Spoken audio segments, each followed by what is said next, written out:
Hi guys, welcome back. I guess it's back, right? It's been a while. Yeah, we took a break for the holiday season. That is Thanksgiving. It's a holiday. Yeah, it's a holiday. It is a holiday. Yeah, it's a holiday. Why would? Yeah. I don't know. I always think the holidays is like Christmas, Hanukkah time. You know, Kwanzaa, some other fourth thing. I don't know. Rule of threes. There's another one. Yeah, there's more. You can make up one. I'm sure Scientologists have a thing for like this, like the sun There's solstice. Festivus from Seinfeld for all you Feld heads out there. I was gonna say S heads. No, Feld heads. Shit. Yeah, for all you shit heads out there. Yep. But if you haven't noticed, this is not a comedy podcast. This is a menswear podcast. Specifically, Without the stuffiness? Yeah, well, I was gonna say it's Style and Direction. Okay. A menswear podcast without the stuffiness. I'm Ethan Wong. I'm Spencer Adi. And today, well, we're talking about clothes like we do all the time. But what's new with you, Spencer? Anything new happening? Let's do a little update. Weekend update with Seth Meyers. An update since last week. Not much. I don't know. I'm planning the put this on holiday party, which is fun because I don't have much experience in event planning, but I'm getting some help. So, if you're in Los Angeles and listening to this, please come. It's on the 15th of this month. Is this a sponsored content? No. SpawnCon? No.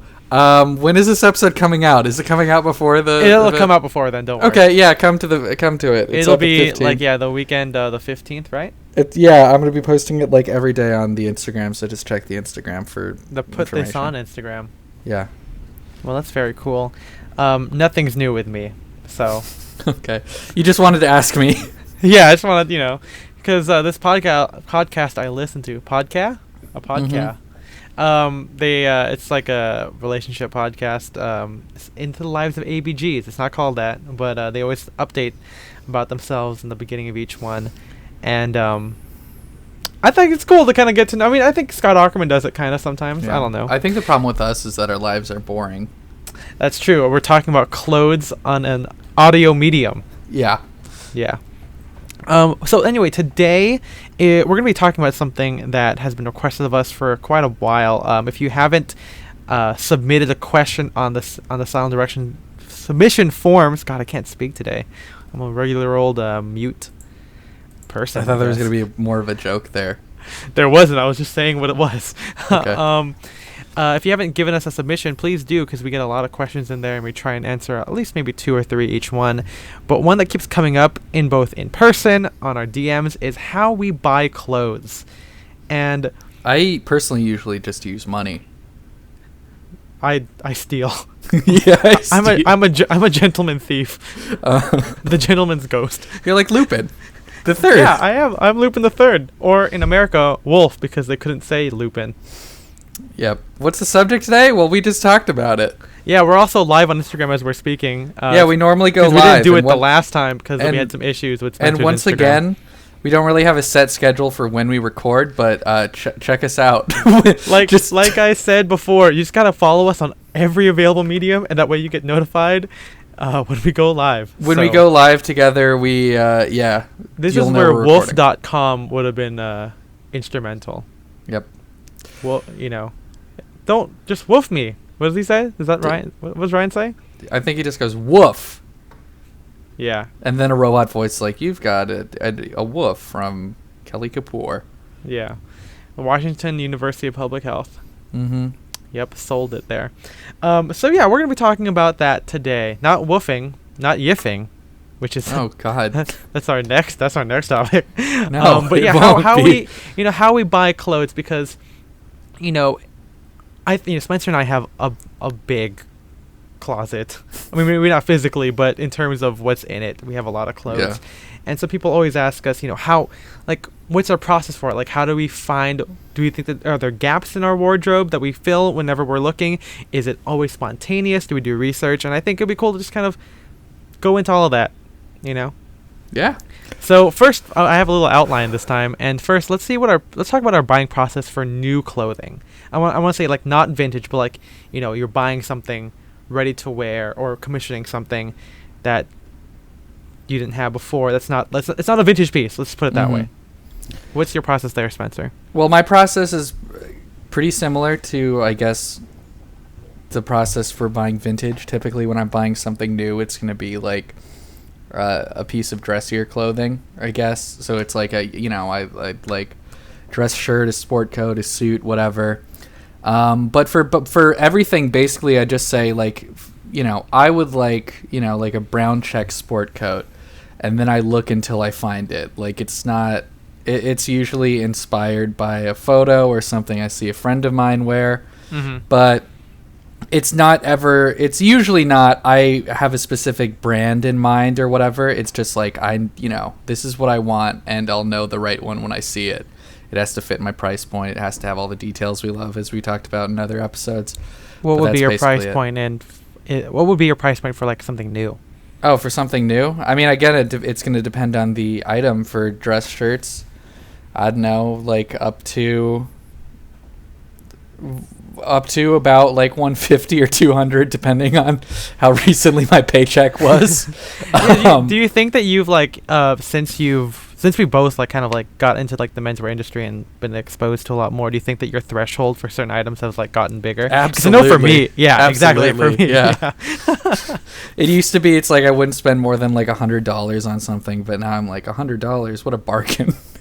You know, it's funny that you say brown sport coat or brown check sport coat, because my most recent it kind of informs this episode, but like most recently I got a brown check sport coat, and I'm gonna go into it in the blog post fully, as you guys know that I always tend to do. But I've always wanted one for like a long time. Even before I was into like contemporary menswear, I always wanted one when I was into vintage, because it just happens to look inherently old school but looks casual because it's checked, it's brown, it's not as typical as like a brown herringbone kind of thing, that's more like tweedy or professory. And so I knew I always wanted one, and at first I thought I could buy one that's like vintage because it's usually cheaper. We'll get into vintage later on, but now like Spencer said, that we're in the world now, and we're kind of okay with spending more to get a quality item. I was like, okay, I'm probably gonna have to spend a couple of hundred on this more than before. And I ended up finally getting one from Spear and McKay, which is great because I've had like 2 of their sport coats. They fit really well, and it was exactly what I was looking for. And I think that when you're buying something new, it really helps to get all the details down, like that, like we explained in the previous podcast, because when you're going new, you're kind of like at the mercy of the designer or the brand, and there's not a lot of leeway. Like with vintage, you could, if you keep hunting, you'll probably find the most perfect one. It just takes effort. But with new, it's just like, okay, well, Drake's came out with a jacket this season, but it's not exactly the one I want. I'll have to wait till next year if they happen to do a brown sport coat again. But no one ever did that, and I think on my Japan one, I almost said I was going to buy one when I went to Ring Jacket, and the brown in that particular, like the one that they had, wasn't exactly what I was looking for. Like it was a little bit more on the gray or light brown side than like the darker one, so I didn't buy it, even though it was like $650, and I spent about $400 to buy the one from Spear McKay now. And I'm pretty happy that I waited, because there are a couple times, we're on Suit Supply, you go on maybe J. Crew or like, I don't know, some other third, I can't think of Rule of Threes right now. But, there are a couple times when brown sport coats would come up, or even Spear and McKay in like previous seasons, because I've been following them for like maybe like a year or two, and they've had a couple iterations, but nothing's ever been like exactly it until this past fall winter season, when they released one that was in collaboration with not Abraham Moon, it was Fox Brothers. So what makes this one different than the other ones they've done? It's just this one was like more of like a traditional like brown plaid, like the one I like. It wasn't like, there wasn't any it wasn't Prince of Wales, so there wasn't like the over window pane on it, so it was a bit more like subdued, and the overall color was darker than like the Ring Jacket one. So I guess what I'm trying to say is, like, when I'm buying something new, because I know I'm kind of going to spend a lot more money on it, it has to be exactly what I'm looking for. Yeah. And I think Spencer and I both do a lot of research when we're buying something new. Yeah, when I'm buying something new, I tend to be a little bit more picky. And again, that also depends on how like much I'm going to be spending, because it's like there's some stuff, if I can get it for pretty cheap from work or whatever. For those who are just listening, you can't hear it right now, but this shirt that I got I got We're gonna this. hear your shirt. My shirt. I got this from work, and My it's wife. something that someone returned. It's something that, like, in a shirt that we had over the summer. And I liked the pattern. I like some of the pocket details. It has, like, a rounded flat pocket, but the collars are short. And I normally wouldn't buy this, but with our discount, I got it for, like, $9. And I was like, you know what? It's $9. I'll get it. I mean, yeah, I think Spencer falls into the trap a little bit more because he works at J. Crew and he's able to use like discounts and stuff. Mhm. So, and J. Crew is a decent store. I mean, they I think I was there recently, not at Spencer's store, but like a different location, and I was like, wow, these like CPO work shirt kind of things with like the breast pockets, Yeah. that are plaid, wool, cotton, whatever. They're pretty good. I mean, everyone should know that I typically only wear spear points and OCBDs with long collars, but you know, if it was $9, I'd be like, yeah, that's all right. Yeah, exactly. You know, so I think when buying new, there certainly is that aspect of if it's cheap enough, you probably will buy it. Because I know, like, at Uniqlo, it's hard. It's easier for me to fall into that trap. Like, you know, maybe like a T-shirt. Like, even though like the ones at Wallace and Barnes, I mean, Spencer, we're talking about off camera, or off air, in space. Okay. I think we're talking about like pocket tees, and Uniqlo has some colors that I like, a little bit like of a heavier kind of ribbed kind of thing, at least just a couple months ago. And I was like, I kind of want these ones more, because even though J. Crew has the pocket one, Uniqlo is cheaper. It's like $9 compared to like maybe like 25 or 30. I didn't buy any because like I actually didn't end up needing another T-shirt, but it has that same philosophy of like, you know, is the price right? Do I want to do more research into what other brands are offering, and like, does it have all the details that I need? And I'm currently at the stage where like after I bought like a ring jacket and I have like Drake's ties, I'm kind of like, oh man, like what can't I buy now?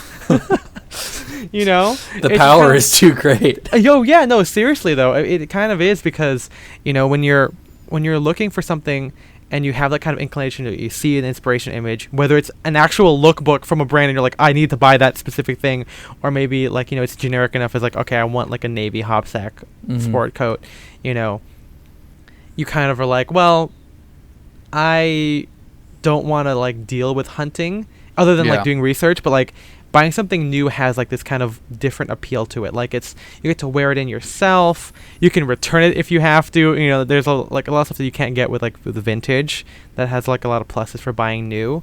You know, you have an opportunity to kind of support a brand that you enjoy, you know, if you really like, say like Drake's or like Rowing Blazers or something, like if you really like the aesthetic that they offer, it's probably prudent, you know, to support that, and then you buy it from them. I know that my friend Ryan, who he's not really a big vintage guy, he saves up for stuff and then he buys it, you know, when the time is right, or he commissions it. And that's one thing I think. Well, Spencer, you don't have a lot of experience with commissioning things yet. No, I don't. That's the real next step, you know, in the menswear journey that I'm kind of in now, because it's like, even though I found like a couple of like vintage spear points, you know, they're not exactly cheap, because vintage spear points are still rare, but it's kind of like, why would I even hunt for those now that I can get them bespoke at Ascot Chang for maybe like $100 more, that's made to like my liking, you know?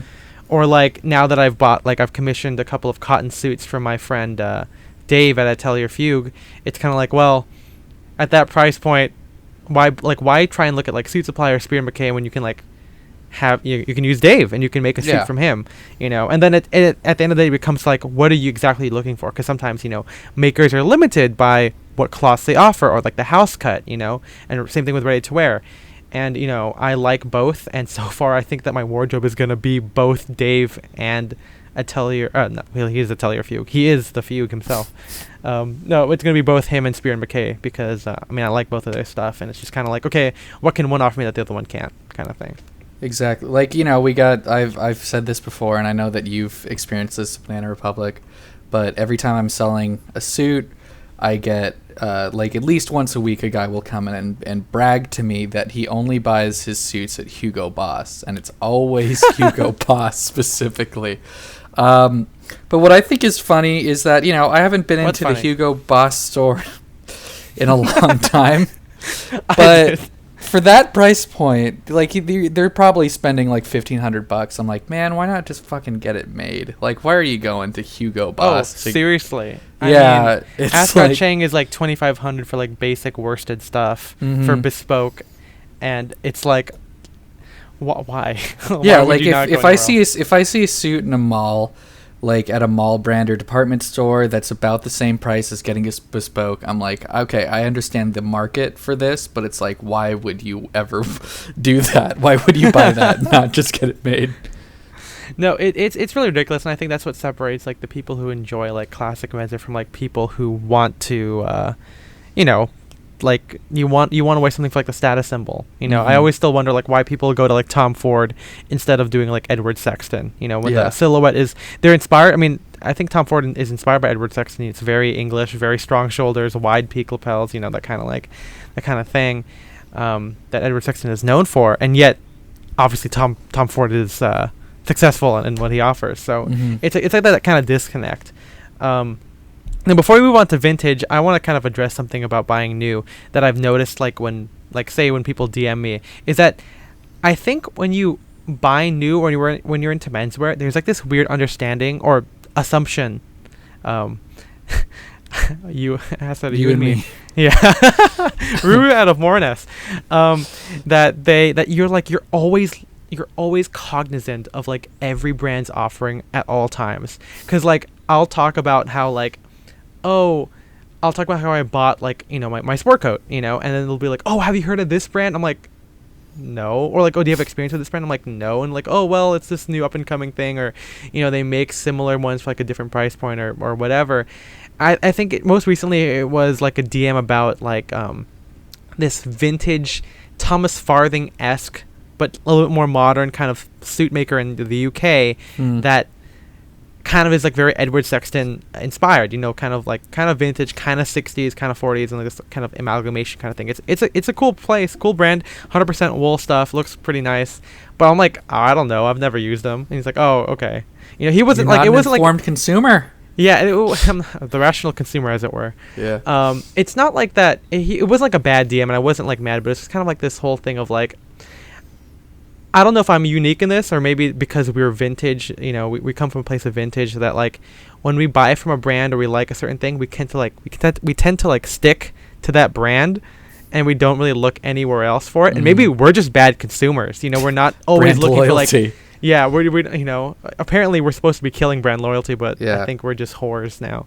But it's kind of like, if you like something, why would you look somewhere else? And like I said, maybe we're just idiots for not constantly looking for like the cheapest, alternative to what we're looking for. But I think, that could be like capitalism kind of sneaking into classic menswear, where traditionally classic menswear has been very artisanally focused, or at least kind of, brand loyalty focused, right?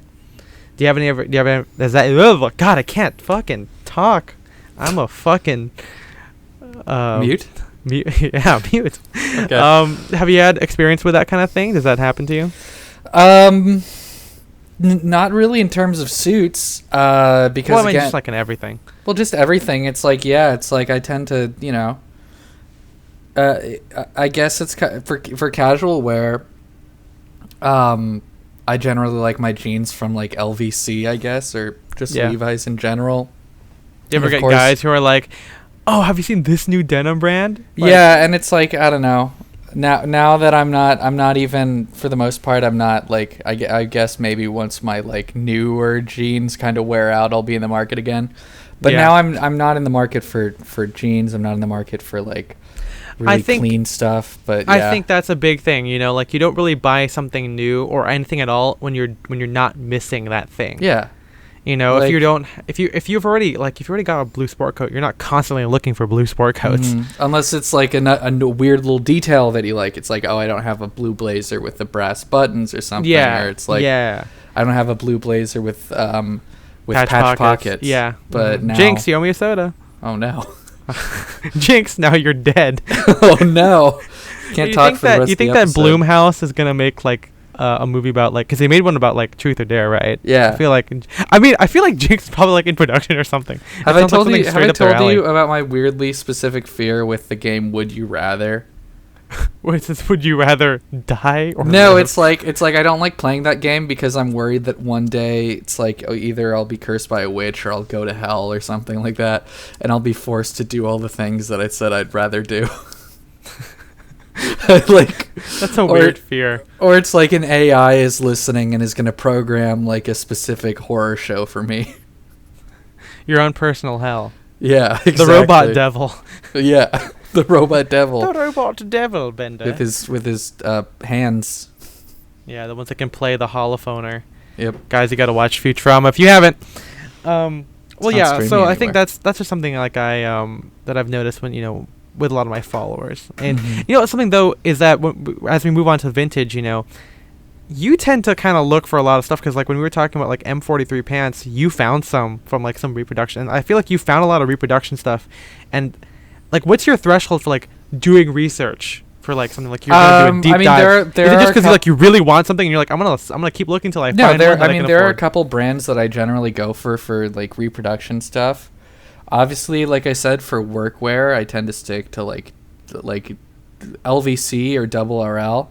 But then for military stuff, there's like Bronson Shop, which makes some. They I don't want to say they necessarily rip off like Buzz Rickson's and like real McCoys because they're just also making like military clothes. But it's like it's basically Buzz Rickson's, real McCoys at like a significantly lower price point. And the only reason I don't go there as much is because they have a more limited size run, and also they ship from China.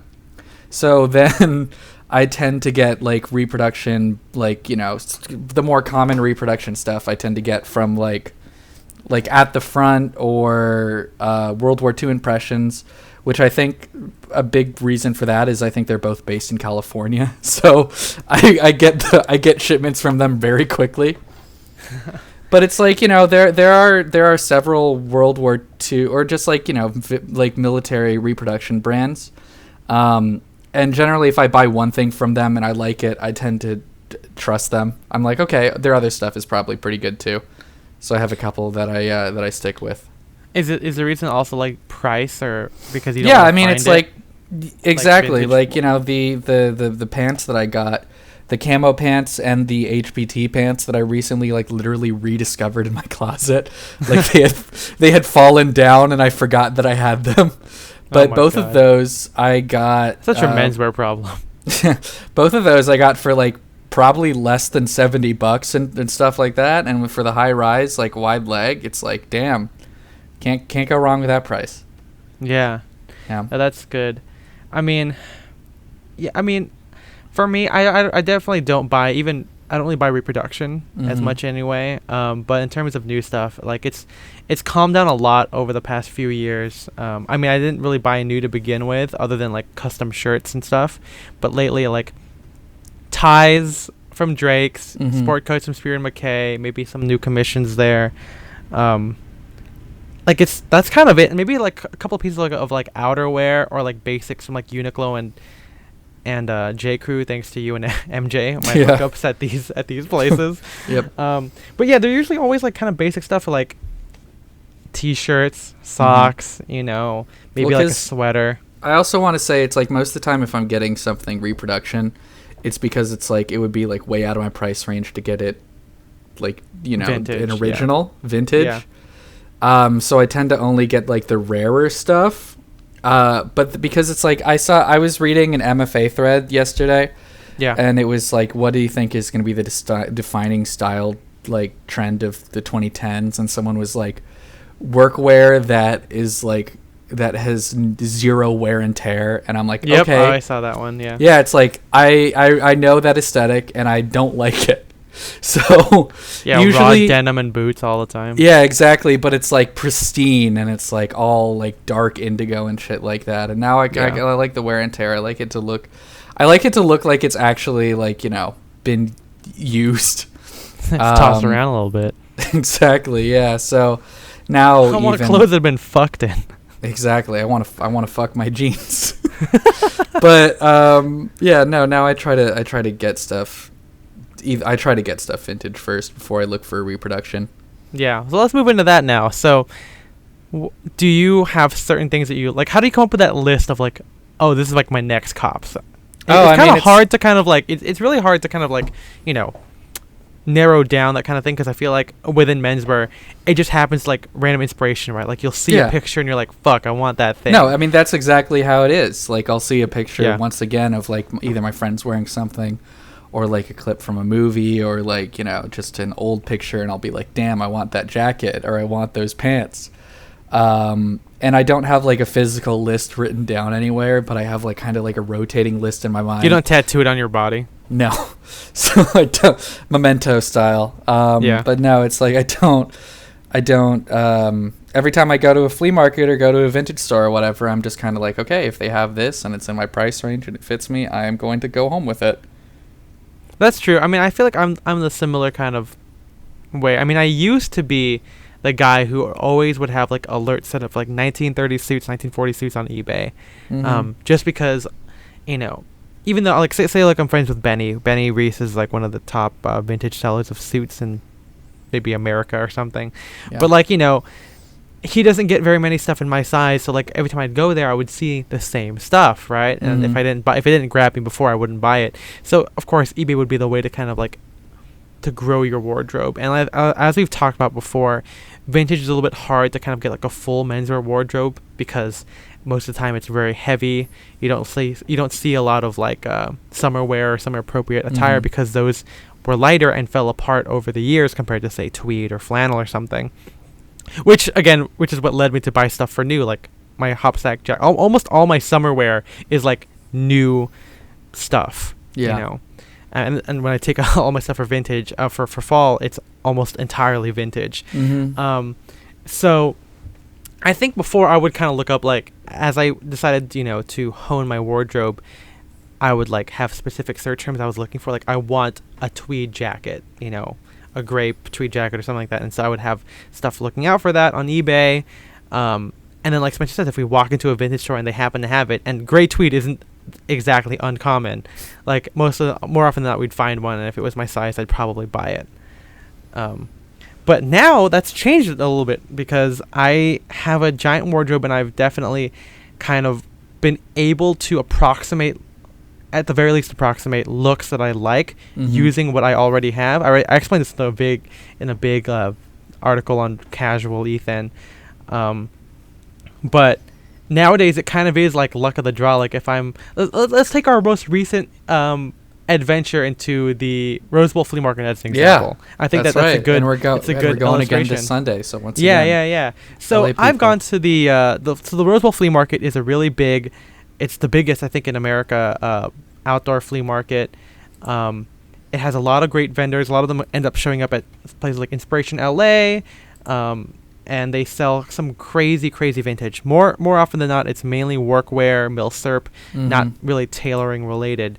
But it's still a good place to go to, you know, because it's like seasoned sellers combined with like regular people, so you have the chance of like finding something that people like kind of looked over. Yeah. And I've gone by myself a couple of times, and you know, it probably is a testament to like shopping with friends. I know a lot of people don't like to do that because they get distracted, but when you shop with friends, I feel like your friends have like good ideas, and they can give you affirmation on stuff, because or like, you know, you were looking for a denim jacket, and so whenever an MJ and I would see one, we'd be able to point it out to you. Yeah, that's also good. But like also like it gives you like 3 or 2, for in my case 2 extra pairs of hands to like look through stuff, you know, like because when I go by myself, I get burned out pretty quickly. Like, I've been there a couple of times before. Maybe it was dead over the summer, so you don't, like, you see a lot of the same stuff, just because it's the same sellers, you know. But then when you have 3 people, it's like, you know, especially because MJ and Spencer hadn't gone before, or at least in a long time, they have more energy than me. So, like, they were, like, going out looking at stuff and be like, hey, this will fit you. And, like, they pull out something out of random from, like, a rack, and I'm like, oh, shit. And then I try it on and get it. So, like, in the past, like, okay, compared to the summer, I think I bought like maybe like a book or like a vintage magazine, maybe like a vintage shirt. But the most recent one, I walked out with like what did I buy? I think I bought like a Western shirt. I bought like we call it like a work shirt, like a khaki army twill work shirt, and a Lee denim jacket, and a what do you call it? A Oh, the red Boy Scout jacket, and I Yeah. think that's super cool because like I don't think I would have gone to the place that had the red Boy Scout jacket. because that was if- like in the far end, right? It was like in the middle area, but like it was like a regular person, like it wasn't a curated selection. Mm-hmm. And so like sometimes I'm just too lazy to go and look through it because usually it's just a bunch of 90s stuff, and that'll happen when you're looking for vintage. You know, even if you're going on eBay, when you look at like if you just look up vintage suit, you're gonna find a bunch of stuff. Yeah, You know, I mean, and because it's like, you know, obviously there's a market for like old '90s tees, and so there's a lot of that at Rose Bowl. Yeah, and I think the funny thing is that I think me and Spencer, and by extension most of our friends, apply stuff to shopping for vintage that normal people would apply to like going to the mall. Like I feel like a lot of people like today, or even like maybe my followers, like go to the mall and see like what's up, what's new at J Crew, like oh that's nice, I'm gonna buy it. You know, it's a very like it's like my mom, right? She'll go to the mall, whatever, she'll buy something when she like forever how long she was there. But me and Spencer don't do that. But when we go to the Rose Bowl or a vintage vintage thing, we end up just walking around and we end up walking out with a bunch of shit, or at least one or two things, you know. Yeah, exactly. And it's yeah. like both. I think every time I've gone to the Rose Bowl, I have not gotten all 2 times. All 2 times I have not gone home with the items that I had in mind. Yeah, that's true. Well, that's actually different for me because I actually had stuff in my mind. But yeah, like so I know recently that I've been looking for like vintage sweaters. Like I'm not talking about like V-necks. I'm talking about like a sweatshirt. I've been looking for that. Work shirts, like they're not what do you call it? Not sport shirts with like the loop collar, but like a regular spear point or point collar shirt with like 2 breast pockets. Yeah. That and like a denim jacket. And I pretty much walked out with all of those things at the Rose Bowl because like I said, I've gotten a lot more specific, and specificity really helps whether it's buying something new or buying something vintage, because that way you don't end up with something that you don't like. At least with new, you can return it. With vintage, you're either going to resell it or you're just fucking stuck with it, you know? Mm-hmm. Which is why I have definitely stopped buying vintage from eBay. Well, I know my measurements pretty well, but like I like the idea of, you know, finding it yourself. There's like that aspect of like, oh shit, I'm the one who found this, pick this out of the pile, you know? And it's just way easier to actually be able to try it on.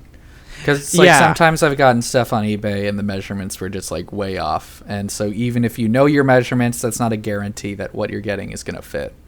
Yeah, no, definitely. And I think, you know, again, being specific helps because with us, like I said, with us in vintage, you end up walking out with a bunch of stuff you didn't expect before. You know, our friend Doug does the same thing. You know, he resells some stuff, but like, you know, occasionally he'll end up overspending or whatever.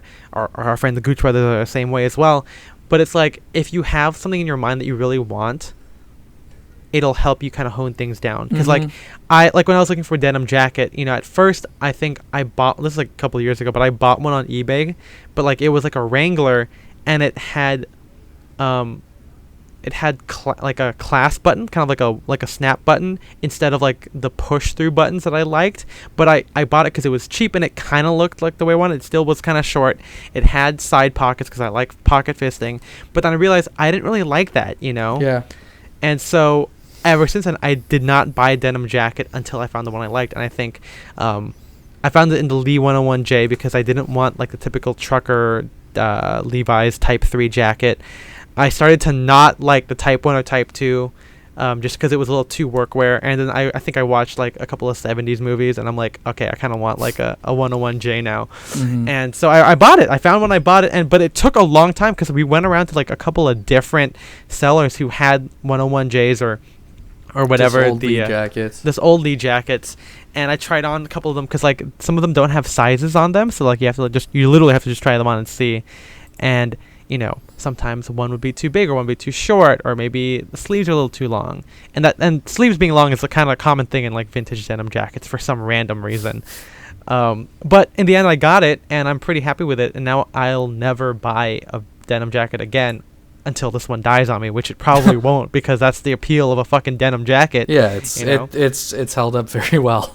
Yeah, and especially same thing with like my vintage leather jackets. Like that was like the big thing before too. Like every inspiration, I would go and seek out like the cheapest or the most affordable vintage 40s and 50s leather jackets because I knew that buying something from the 70s, the leather isn't quite right. It's hard to explain that. We'll probably talk about leather jackets in the future. It feels kind of plasticky. Yeah, exactly. Yeah. Even though they probably say that they're like full cowhide or something, it's like a treatment thing that's kind of weird. And of course, I like them to end like at my natural waist, which is a big deal. So like, it took a long time, but last inspiration, even though I had a car crash, I ended up buying my perfect black leather jacket. That is exactly perfect. Broken it out this season yet? I have, yeah, I have. It's really great. I can't wear a sweater under it because I don't know what it is. Maybe it's just like it's meant for like heavy riding, so it's like it insulates very well. So I can't. It's really tough to layer anything underneath it. Is it just because it's like when you put on a sweater, like you can't move your arms, or is it? Yeah, it just that's exactly really what it is. It's like Ralphie in A Christmas Story. Yeah, where she wraps him up and he's like, "Moo," and she takes off his scarf and he goes, "I can't move my arm." Yeah, it's like that kind of thing. I think because I was wearing like my Fair Isle sweater because it was like cold, and then I tried putting my leather jacket over it, and none of them could fit. I mean, just because I think back then they were meant to like be a slim profile on you. Like they're pretty fitted also back in the day as well. Oh yeah. Compared to like again like a 70s or like the more common 80s 90s ones that you see in like a thrift store. But you know, a lot of people will be like, oh, buy a Shot Perfecto, buy whatever. You know, there's lots of those on eBay, but I'm like, they're not exactly what I'm looking for. Yeah, because you were saying there's what's the like really high end leather brand that it's like does stuff with Brycelands? Oh, Himmel Brothers. Himmel Brothers. They make beautiful designs. We've met him at Inspiration. Dave, right? yeah, like 2 Yeah, years we've talked to ago, Dave. He's like a super nice guy. I love their jackets, but I have never tried one on. But you pointed out to me that they're like pretty long. Yeah, they're kind of long. I mean, I think in some pictures you can like shorten them, but I think like in ready to wear, and that's usually one reason why I don't like doing ready to wear is because sometimes ready to wear doesn't have the details that I'm looking for, and so it can be hard to get stuff like that new. Oh yeah, no, definitely. So anyway, to kind of bring that part to a close, I think that when you're vintage shopping, like try on everything, look through all the racks and everything, because that's where you really get like in that shopping mode where like you'll see something and you'll be like, oh shit, I wasn't expecting this, but I really want to buy this because I need it, or I want it, like oh, this is also very recent. So like I was in Huntington Park with my friends Michael and Ann, third wheeling, and we went to like this vintage or secondhand store, and they had a sweater section. And usually with sweaters, I'm usually like, it's kind of hard to find a vintage sweater, vintage as in like 50s, 60s or whatever. Because sweatshirt, you mean?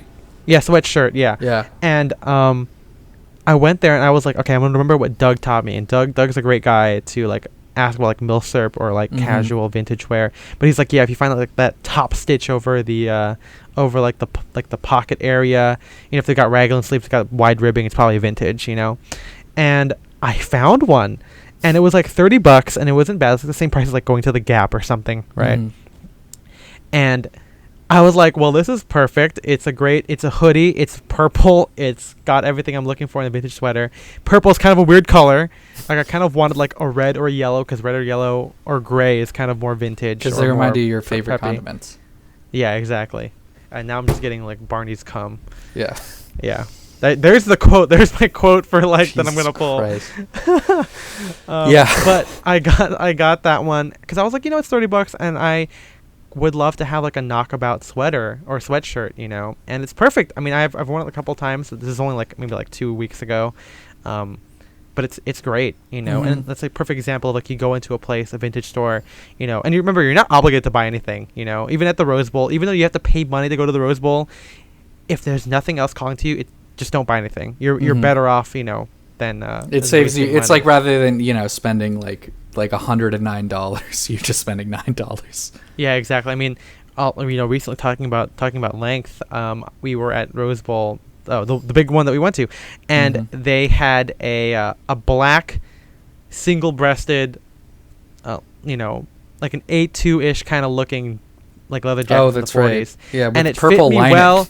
Purple ribbing, and it was perfect. Like it fit the body. It fit my body, but the length was too long, and it was like very cheap too. It was like $85, which is crazy for a leather jacket. Yeah, and the good condition too. There was no holes on the leather at all, or the ribbing. But I knew I was never going to wear it because it's too long.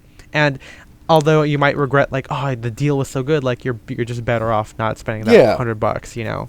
Might as well go get a burger a couple times or something. 3 burgers, $85. Yeah. So again, shopping is a lot more prevalent when you're doing vintage, because then again, like, you're fine. Like, you literally never know what you're gonna find, you know, and it could call to you, could be your perfect size, you know, and which is why we like to go to Rose Bowl, we like to go to vintage shops wherever we go, because you know, your next sweater could be there.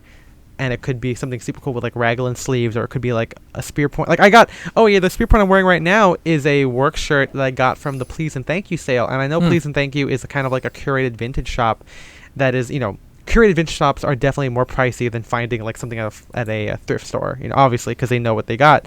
But she was doing a moving sale. The owner was doing a moving sale, and they had this shirt, and it, you know, it's huge. It fits my neck though, but it's like a really billowy work shirt, as they were back in the day. And she was like, "Yeah, that's like $20," and I'm like, oh, "Fuck yeah, I'm gonna buy it," you know. And so, yeah, I didn't know that was gonna happen, and I'm glad I went, even though I knew like buying a pair of like Gurkha pants there would be like $200, because that's how much, you know. Like Spencer said, some pieces are just that expensive, which lead us to go to reproductions, you know. Like World War II, or even, you know, turning to bespoke to get that perfect thing, because like I could not for the life of me find a brown check jacket like in like a vintage Brooks Brothers, or like a 3-roll-2 sack jacket. I could not find one, and or especially one that's able to be worn year round, and yeah, or at least, you know, 2 seasons out of the year here in LA. You know, heavy tweed does not really work here, and I'm glad I got this one, because it's like, not only is the design perfect for me, but like the flannel is pretty light, and it's, you know, it's really soft, and it's, even though it's new, I'll wear it. That's the more important part. Like, you know, if you know you're gonna wear it, you should buy it. Yeah, you know, exactly. If you have the money for it. Yeah, like we talk going back to just lists that we have in our heads. Yeah. For like probably over a year, I've wanted something approaching like a trucker jacket. Like, I have a couple denim jackets. I have the like World War II reproduction shawl collar jacket. I have my Lee jacket, but that's more like a chore coat. And I was like, I still really want like just a regular trucker, like short denim jacket. And that was, once again, something that I just had in my mind. I never found one that I really liked at vintage stores. But since I also do the eBay roundup for Put This On, I spend several hours a week on eBay now. And I was doing my routine search of just LVC, and I saw someone selling something for $99 plus shipping. And I was like, oh shit. And just like immediately got it. Like, normally with eBay, I like to like put it on my watch list and think about it for a day or something like that. But sometimes you just see stuff like that where it's like this jacket would be like $400 new, and you just kind of spring on it. Oh yeah, no, exactly. I mean, I don't think, luckily I don't have that issue there. I think the most relatable one is, I think I was at Dapper Day. And some guy was selling leather jackets there for some random reason. Oh, that's right, yeah. And I found a brown double rider. You know, this is like, you know, a couple years after Captain America came out, and so like he wears a brown double rider in that film. And I had never, I think I had a leather jacket, but I think I gave it to Blake at that time already. It was like a G1 that was too small for me anyway. So I was like, you know, I kind of wanted the leather jacket, but everything is also like $500. But this guy was selling it for like $250, and it was like, it wasn't even like a 70s reproduction. It might have been like mid 50s, you know, compared to like a 30s or 40s, but it looked like a 30s one or like a 40s one. And for $250, I'm like, fuck, dude, I'm buying this fucking thing. It's fucking amazing. And I did, and it's like, that's what set me on the whole like leather jacket train, and it's perfect. It's actually the lightest one out of all my other leather jackets. It has like a plaid lining on the inside or something like that. It's really cool. But like, yeah, you know, you never know what you're gonna find, and it's always worth you know, looking, but also keeping in mind what you're looking for. And as you acquire your wardrobe and you build it up, that list gets smaller, and it gives you I would say it leaves you, but I guess that would have worked too, but it gives you kind of leeway to kind of experiment with stuff, you know. Like, It's a lot different, obviously, if you're like, oh, I don't have a navy blazer, I need to find one. Then you have it's a harder battle, right? You can look at vintage, you can look at new, you can look at commissioning. There's a lot of stuff in that. At that point, it's kind of like, okay, what's your price point? What are you looking for? What can you get away with? What will serve you quicker? What will be appropriate for your workplace? But then when you're like me and Spencer, we're like, okay, I have a navy hopsack blazer, I have a navy flannel jacket that's part of a suit. I've got a navy cotton one. I think I can afford to get like a seersucker odd jacket because it's fucking cheap, and it was like $20 or something. Which I think happened to Spencer. That's happened to Spencer. The Lulu, like our friend Lulu. Lulu. Who managed Roxy Deluxe, which is a costume rental warehouse in Hollywood. Sadly defunct now. Over the summer, I think it was owned by her dad. Her dad retired. She didn't want to run it by herself, so they just like sold everything. And so she had a couple sales. I wasn't able to go until like the last week that it was there. But by that point, it was like everything is $5. I didn't go in there necessarily expecting to find anything because I was like, it's, she's been doing these sales for like a couple weeks now. I figure all the good stuff is going to be gone. But she had a 1969 dated 3-roll 2 soft shoulder seersucker jacket with patch pockets. It was like perfect. I loved it. And I got that bad boy for $5. Yeah, no, I mean, same thing happened for me. I got like a seersucker, like light green odd jacket, which kind of acted as my like answer to Spencer's one. But I think during the first part of the sale, I think she was selling jackets for like $40, and I ended up getting 1940s unstructured seersucker jacket. So we're kind of matching there. But I never knew what I was going to find, and every time we went to Roxy's or to Lulu's, it was kind of like that, where because it's a film costume, or some stuff was returned, some stuff was taken out. That way the catalog of items was always changing. So every time we went would be something different. And generally, when going to stuff like that, I'm never too like specific about what I want. Like there was a time, like a long time ago, like when I went to Benny's, I'm like, what I want is a brown peak lapel 3-piece 1930s suit, and it's like now I can't. I know you can't do that. You can't go in there like with something that specific. Well, that's why it translates to bespoke, right? Yeah, because you're not going to be able to find something like that. Like generally, you're just going to end up being disappointed. You just have to go in with the mindset. It's like, it would be nice if I found this, but it's like, here are the other things that I want. Yeah, I would say, but like, as like a personal reflection, it's better to have that mindset on like casual wear and approach your suiting as a lot more specific, because suiting is definitely an investment, and I'm not usually the kind of guy who's like, oh, you gotta be timeless and classic, but I will say that your suit should, last you a long time and should be pretty good at like mixing to wherever you want. Like it's not that big of a deal if you like buy something from like the Armory or commission something by Liverano. Like if you like vintage, you could style it vintage, and if you like modern, you could just wear a spread collar and like a regular tie. So it's not that big of a deal. But like, say if you're like us, buying vintage suits can kind of lead to some buyer's remorse in some cases, or in my case, you just alter it till it fits your needs, like taking the shoulder pads out of shit. So yeah, there's a lot of positives for buying new, and I think that a lot of vintage people don't like buying new, and a lot of new people don't like being vintage, and I think having a healthy dose of both is a good way to have like a good, well-rounded wardrobe. Because I know a lot of modern dressers don't really have a big casual style that's interesting, and then a lot of like guys who are casual don't dress up. I mean, and you can also say that maybe your lifestyle doesn't go that way, but I genuinely like both. Yeah. And so that's why I think it's always important to kind of, be intentional, be specific, but also have like an open mind. And have a plan to kill everyone you meet. Yeah. Last thing we should talk about is how do you get rid of your old clothes?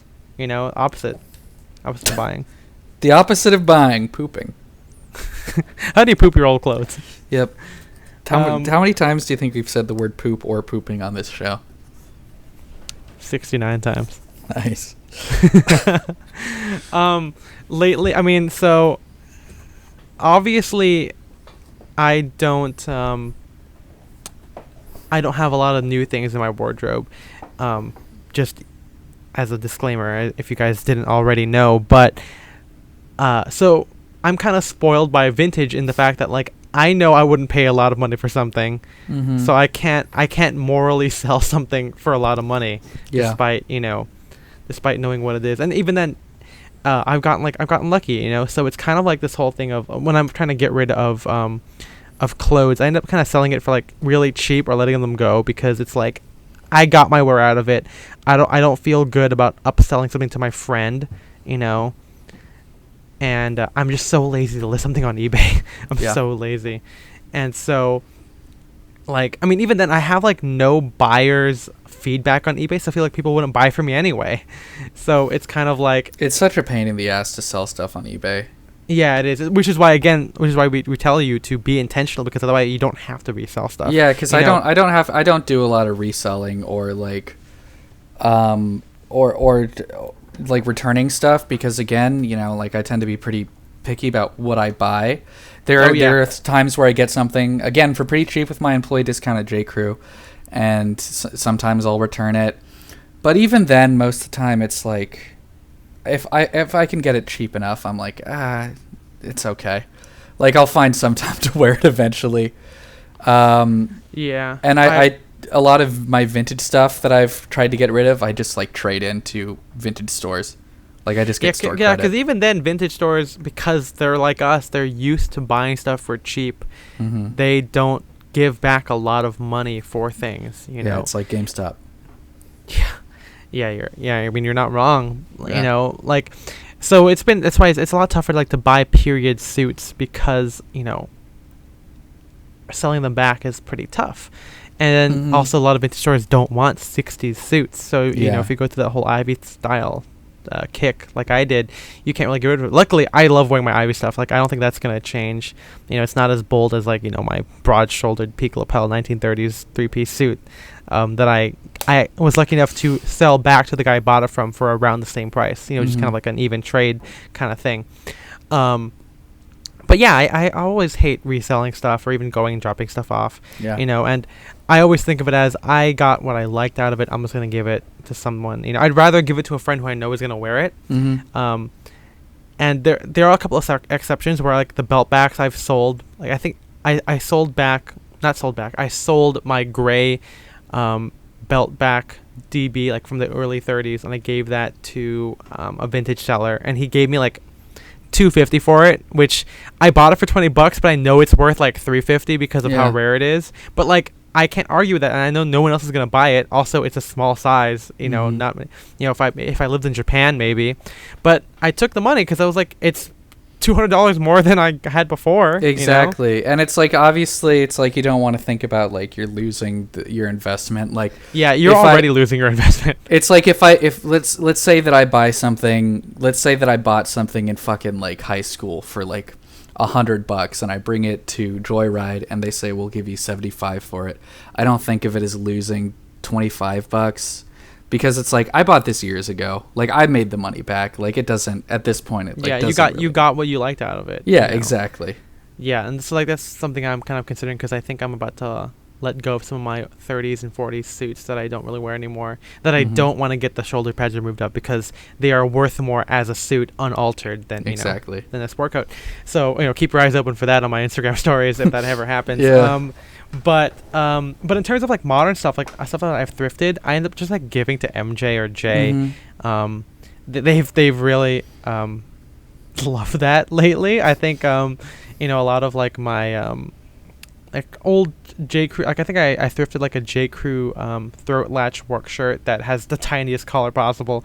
But I gave that to MJ because I didn't wear it, and I thankfully have replaced it with one from Japan, which is great, but yeah, so it's stuff like that. And then like I bought a couple of suits from Suit Supply that I've since replaced with 3-roll 2 jackets because I like that more. The jackets are longer in length, so I didn't like wearing kind of fashiony slim fit suits, and luckily Jay is a slightly smaller frame than me, and so is MJ, so they're able to kind of like take these suits, and even though I paid like maybe like $200-300 for them, if they give me $100, that's fine by me, and like it kind of just pays for like the trouble and like just because I'm not gonna give it to them for free. I would love some money, but it's not. I would that love much, some money. And I think that's even cheaper than like buying a suit at J Crew, Yeah. and it's also thankfully because they're around my size, it's like altered to fit them anyway. Like the pants are like they break perfectly. They have cuffs, they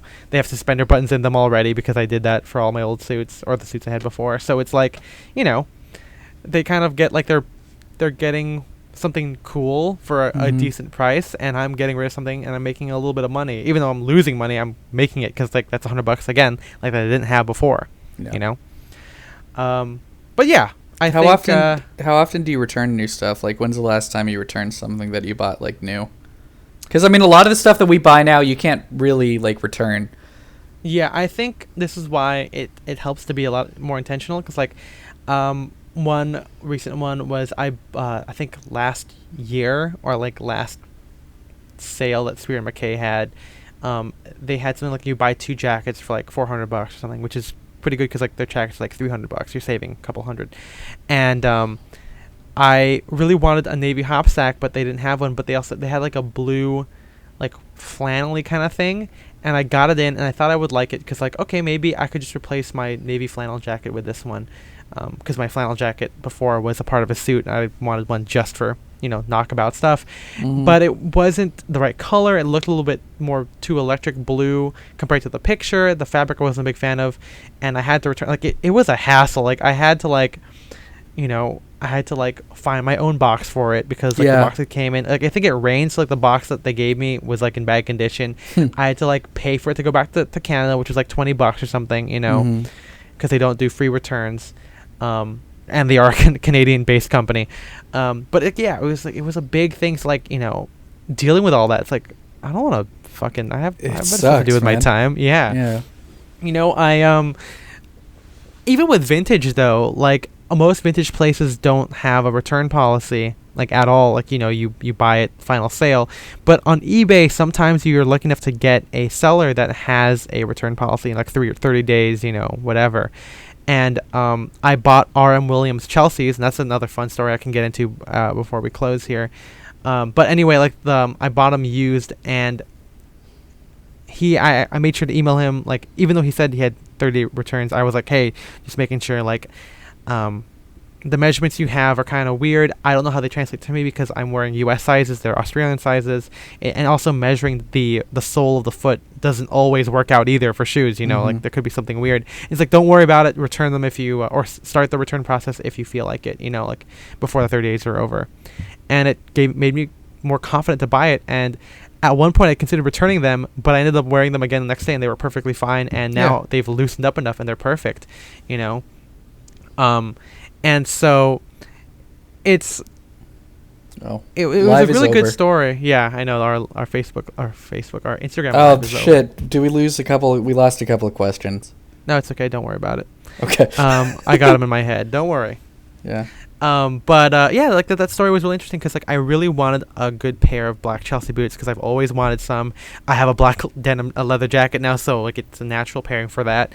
And I even went to the R.M. Williams store in person to try on stuff, and it's like $500, and eBay, I even talked when I talked to the people in person, it's like, the old sizes are a lot narrower. It's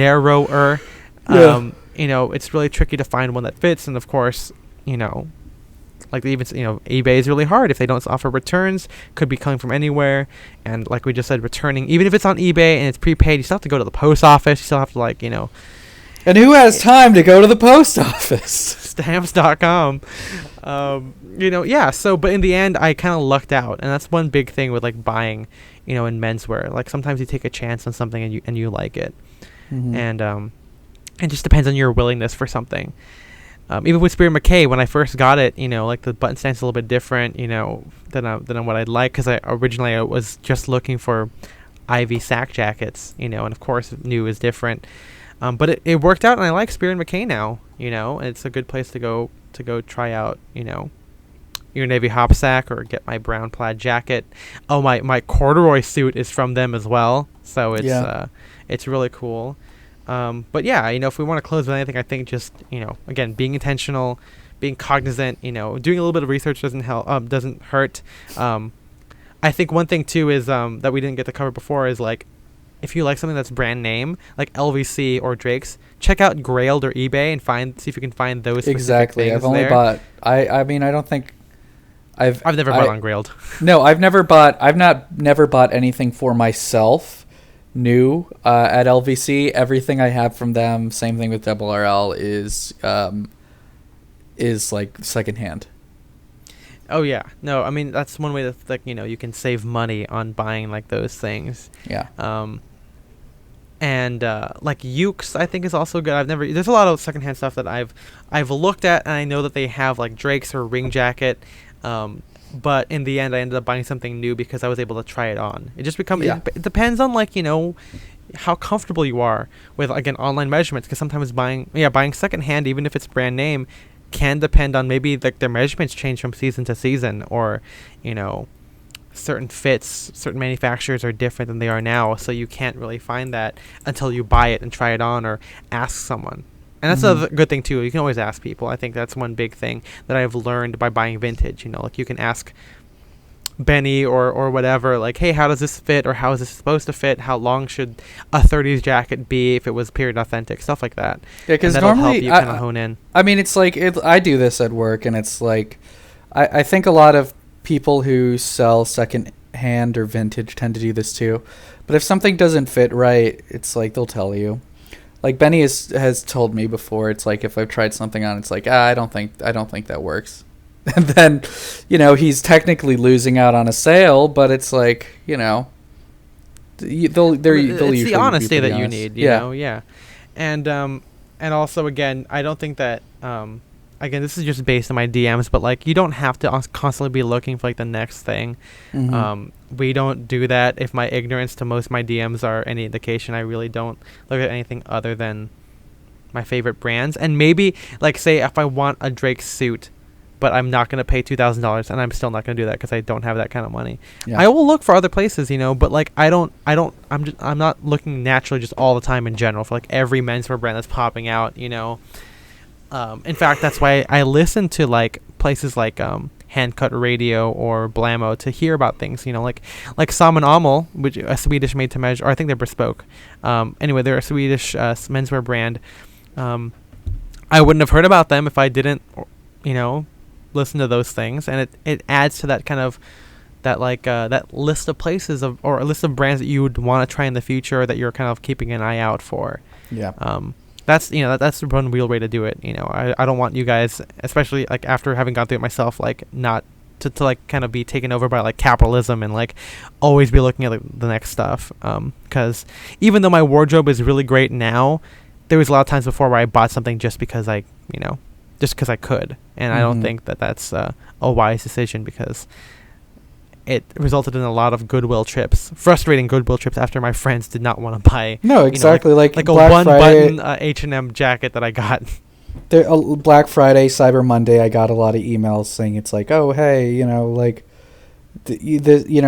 is 30% off. And I would go on the website and I'd be like, there's nothing I really want. But then there were a couple things like, I kind of want this. It's 30% off. Should I get it? And then I didn't do anything, and I don't regret not purchasing anything. My Black Friday one was the Spear and McKay brown jacket because it knocked $100 off, which was great. But I kind of regret not buying the Drake's kaleidoscope scarf, because that was going to be good. With the sale.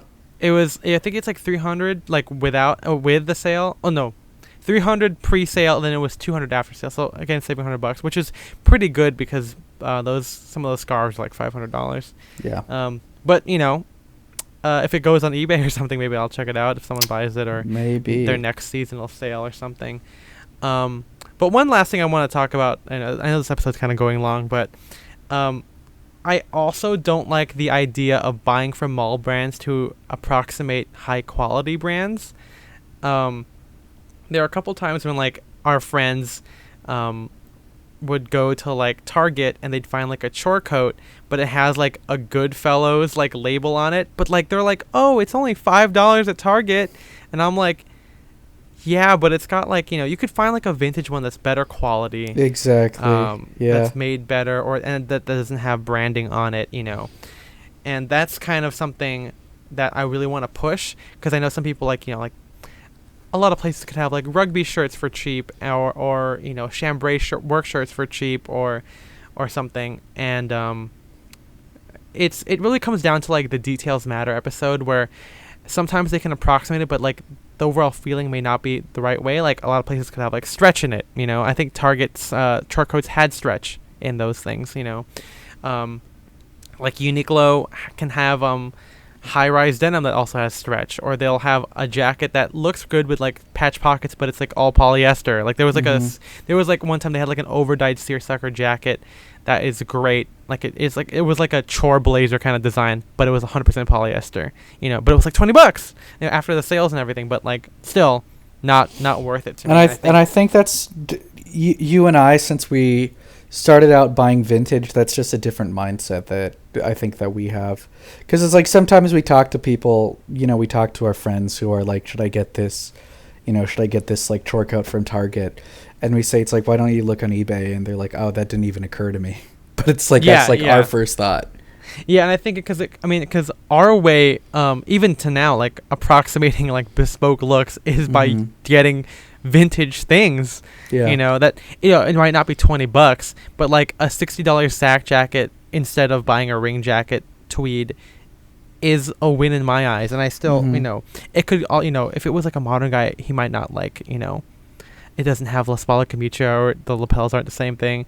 But to me, I don't really care that that detail, so it worked out for me. So even though details do matter, it's also like vintage tends to be better just based on quality wise. Yeah. Some mall brands are good. Like I know that Wallace and Barnes again has some like CPO shirts that you can't really find, that are probably a lot softer, and I enjoy them more than a vintage one. Yeah, like the chamois shirts. It's like I'm considering getting one. Yeah. Yeah. And like there's nothing wrong with doing that, but yeah, it just comes down to the details again, being intentional and all that stuff. And I think we've hammered in that point well enough, and I hope you guys understand how we buy stuff, whether it's new or vintage or flea markets and stuff. Let's do some quick questions. QQs. Yep. QQ. Nini. Bringing that back. I'm going to watch that sketch again. I know, every time. Yeah. One question from our friend Shane was, he was gonna buy a jacket, a secondhand Rubinacci jacket, but it was ventless. How do we feel about that? I used to only buy ventless because I was like, that's how they did it back in the day. But I don't know, now I like a single vent. I like a hook vent specifically, but if I can't get that, I got a single vent. I like double vents just because I like having a lot more room in my ass area. Okay. Because my ass just needs it. Mm-hmm. It depends on you. Like, obviously, if like you can always add a vent. Tailors can do that. I haven't done that. I know Spencer has sewn up vents before. Yeah, because the other thing, this was me being like super picky. I had a 70s jacket that I wanted to make look a little bit older. And so vintage, like jackets in the 50s and early 60s tended to have pretty short single vents. And so I had the vent made shorter to look more like an older jacket. I don't think that really matters in the doesn't matter. But just a fun fact. Oh, yeah. So it's up to you. If the price is right, Bob Barker it, you can... That's funny. Yep. I think it's worth doing it if you like it. I don't really look at Rubinacci stuff that often, so yeah. It's up to you. I don't really care about vents and everything. But I also don't have. If you try it on and it feels uncomfortable, don't get it. That's my advice. See if they have a return policy. I mean, because ventless stuff does have an issue with pocket fisting, because your hips won't move as much because there is no vent. To release that tension. So keep that in mind. Second question from the live is, how often do we launder our clothes?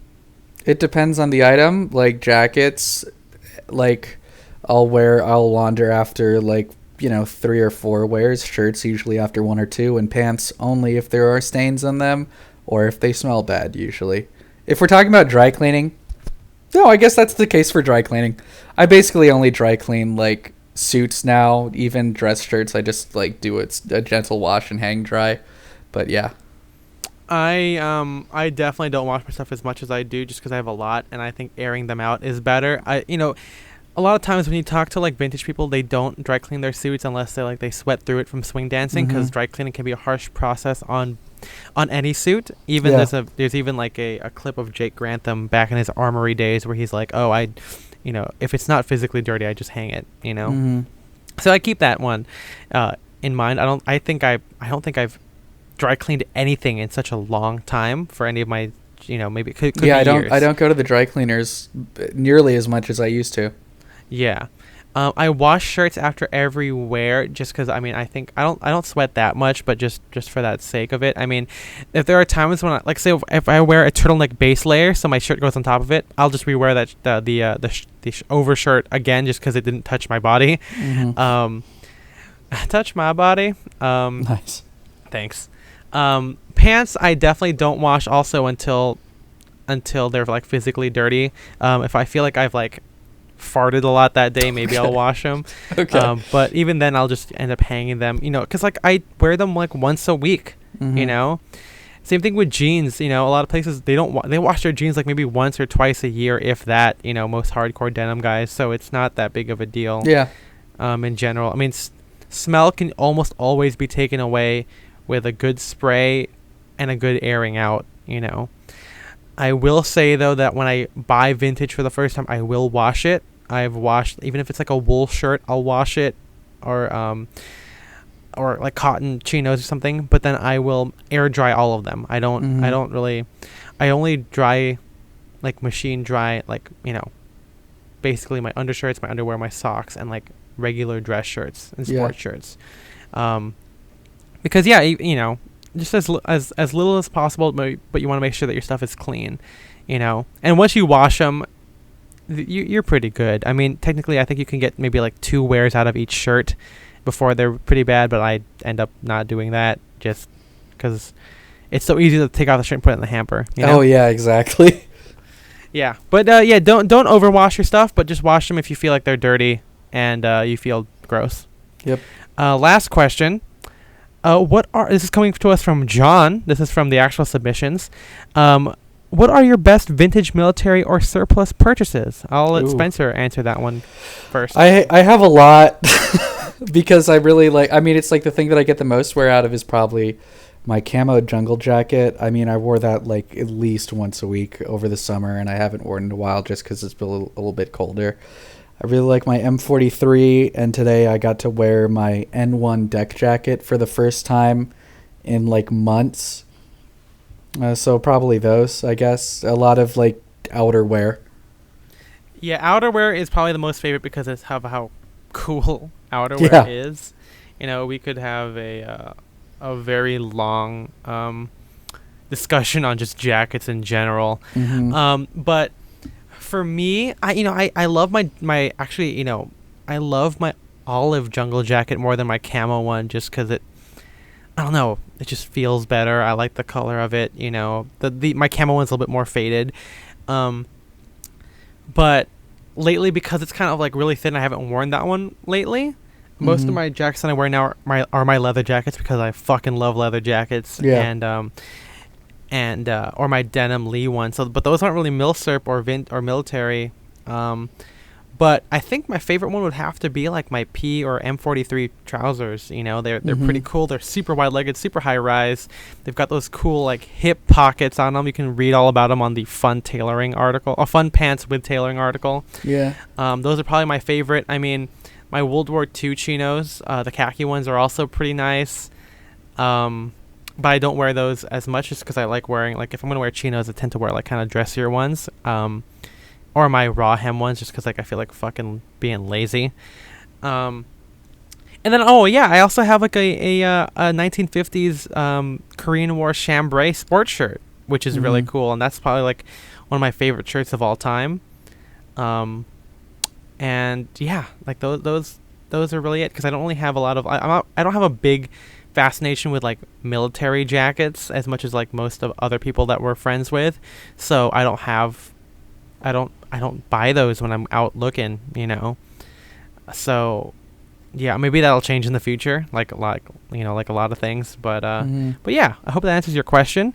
Thank you all for listening to Style and Direction. It was a good. I like this topic. Buying stuff is, it's something you don't really see a lot of, or like a discussion on it, and certainly don't see a lot of people saying that you shouldn't. Actually, no, I take that back. Simon Crompton did have an article where he goes, I think it's called like "Don't buy that thing," and he cautions people to be specific, which is a good advice to follow. If you're interested in giving us more questions, you can find the Style and Direction submission form in the show notes and on the description for each episode. Feel free to leave us 5 stars, help us get our name out there. We're always looking for sponsors. I don't know who is interested in that, but if you are, let us know. DM us. You can follow the Instagram at Style and Direction, all spelled out.